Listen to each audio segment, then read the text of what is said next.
Mene interesuju kakva su stvarna prava povratnika iz Sirije i ovih islamista koji su neki rođeni u Republici Srpskoj, uvaženi mandžurijski kandidat i veleizdajnik Milorad Dodik tajno je u petak potpisao još jednu kapitulaciju i omogućio povratak tih ljudi. Ja ne znam kako su njihova stvarna prava, hoćemo li mi dati sad lične karte, pasoše, socijalnu pomoć, imaju dosta djece, ta djeca su raznog državljanstva, hoćemo li dati odmah državljanstvo neke kuće zato što su više brojni. Recite nam da znamo o kakvim se stvarnim pravima radi.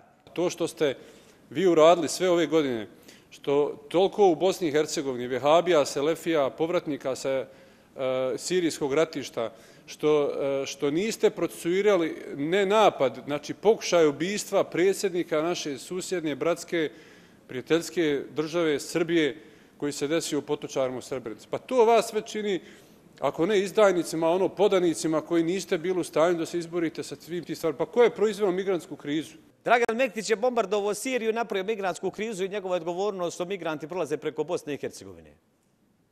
To se zaključuje iz vaših riječi. I Dragan Mektić amnestira teroriste, kako ste vi rekli. On ih ne procesuira, on to bož nije procesuirao. Pa ko vam je predsjednik Visokog sudskog tužilačkog savjeta? Ko imen je sve redom vaše sudije partije? U Trebinju sam nabrojio 3 kojima muževi žene sudija, suprug, sestra su u vrhu istaknuti članovi SNSD-a. Što niste procesuirali te ljude što se dogodilo u Srebrenici? Neću ih ja procesuirati. Što niste prozvali sudije, tužioce koji su odbili to da rade? Imate sve, imate Milana Tegeltiju, predsjednika VSTS-a, koji neće tužiti za rad i on ga može procesuirati i smjeriti. Na koga vi prebacujete odgovornost? Mene boli, recimo, vi se zgražavate na izjave Vukanovićeve ili nekoga iz opozicije, a ne zgrozite se kad neko ukrade 400 miliona u propalim bankama. To je licemjerje ovog društva. To je ono što mene boli. Kako se nikad ne zgrozite na kriminal? Kako se nikad ne zgrozite što neko ojadi ovu zemlju?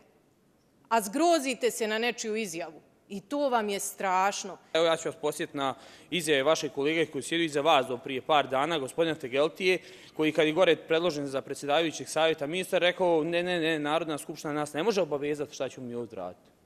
A to je rekao i gospodin Čubrilović svoj izjav. Dakle, savjetodavni karakter. Ne bavi se Narodna skupština spoljnom politikom.